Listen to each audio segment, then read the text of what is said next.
Okay, Kak Lin. Hari ni ada dengan testimoni yang bagus daripada you. Yes. Pakai aloe bra. Bila kita naikkan baru tengok dia macam ni, tapi you pakai yang hitam je lah kan? Yes, betul. Boleh tak cerita you pakai aloe bra ni, apa you nampak? Okay, actually kan, macam I ni ada case lump tau dekat bawah yang my underarm and also my breast. Dah berapa lama lump tu? Lump tu I discovered it on the 18th of August. I see. And a few weeks later tu I dapat bra ni. Sebelum I pakai dalam masa seminggu tu dia macam kecut sikit dan lumps, especially around this area lah, kecut sikit. And yes, I had to go to the hospital juga lah, HUKM, for to take up the biopsy, blood test semua.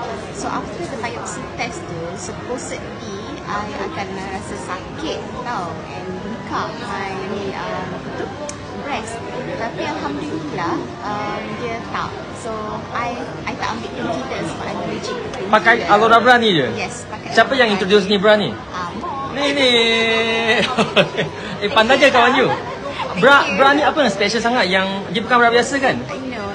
It's infrared. Lepas tu it helps to circulate my blood circulation around this area. So I believe that macam bila I pakai ni, so breast I tak bengkak dengan sakit, and tanpa I makan painkiller semua lah. And apa tu, and the wound tu yang bekas tempat tepuk biopsi tu, dia I notice it heals faster. Oh, very good lah.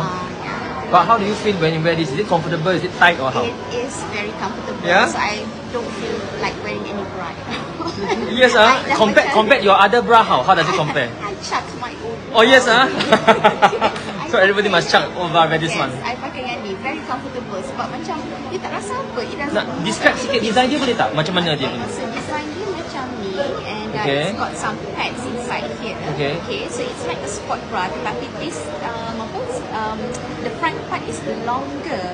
Yang kalau sport bra tu dia makin Rafi tengok pendek sikit, but this one is dia apa tu, inilah longer. Yes, so macam tak adalah dia bergerak sangat. So kalau macam you nak lari ke, macam orang kata stable je. Kan dia macam sport bra tapi dia tak macam ketat lah kan? Yes, tak ketat, semua very comfortable, and you can actually sleep with it tau. Kalau macam maybe you nak rasa more comfortable, you can take out the pads lah. But I tak apa, je pakai the pads. Ni bra buatan mana ni?